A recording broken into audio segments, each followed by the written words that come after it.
Craig Rispin, Futurist. Welcome to A Minute with Max. Thanks very much. I've been really looking forward to spending this time with you. Tell me, where were you born? I was born in Long Beach, California, home of the Queen Mary I. You're a futurist. Tell me about a futurist. Well, futurists are, I like to call them reverse historians. Historians study the past, and futurists study the future. What was your first job? My first job was teaching adults how to use the very first personal computer that was built for the rest of us, the Apple I computer. I was 10 years old, and most of my customers at that time that I was teaching to use computers were in their 30s and 40s. Did you say you were 10? I was 10 years old, that's right. Who's your favorite mentor?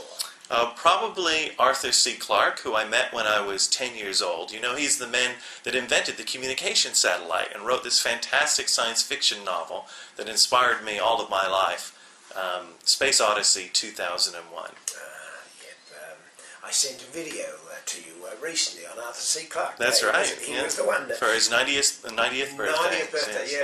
It's on the internet. You can actually chase it down if you want to have a look at Arthur C. Clarke. You'll just search for it on YouTube. What's your favourite websites? My favorite websites are the ones that talk about the future. So I'm a member of the World Futurist Society, and that website's WFS.org. And every year they publish an Outlook, and recently they published Outlook 2008. I'd suggest reading it. Another one of my favorite websites is Demo.com. This is a website dedicated to companies that are launching brand new technology that are going to change the world. And one of my other favorites is one called TED.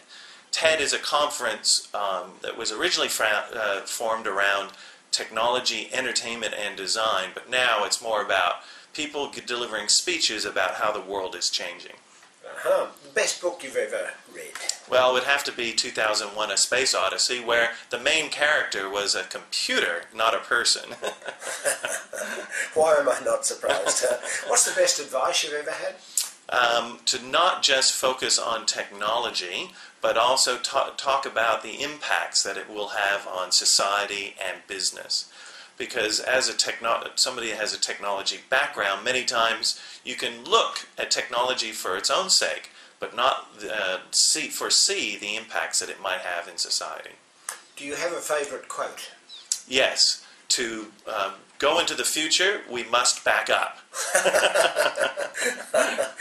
Is there one achievement you're most proud of? Yes. There's a group of CEOs that I work with all around the world called Tech. And this is one of the hardest audiences in the world. And recently I received the 100% Club. That's a perfect score that's only been given 7 times in the last 20 years. Why am I not surprised? Can you tell me something that is coming that will make us say, wow? Sure. Artificial life. Artificial life? Yes. Yeah. Just in the last few weeks, Craig Venter, one of the co-discoverers of the Human Genome Project, announced that he had created, in the lab, the first artificial life. And this will be the first of a major onslaught of new life that are going to be developed to solve all sorts of world problems, like energy, the environment, and medicine. Wow. Finally, can you tell us what will be happening with the internet, with the world, if you like, in 5 years' time?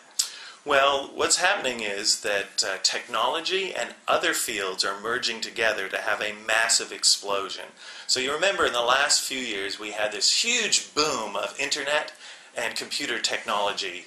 Well, that's now going through the medical arena, where new medical devices and drugs are being formed at exactly the same rate that we had the boom in technology. Now, this didn't happen in the previous 400 years of medicine, but now medicine and technology are directly linked to one another. And the development that's going on in the medical area is just as quickly as computers. So imagine, in 5 years' time, we will have 10 times the number of drugs to cure cancer that we have today. Wow. Craig, thanks for spending a minute with Max.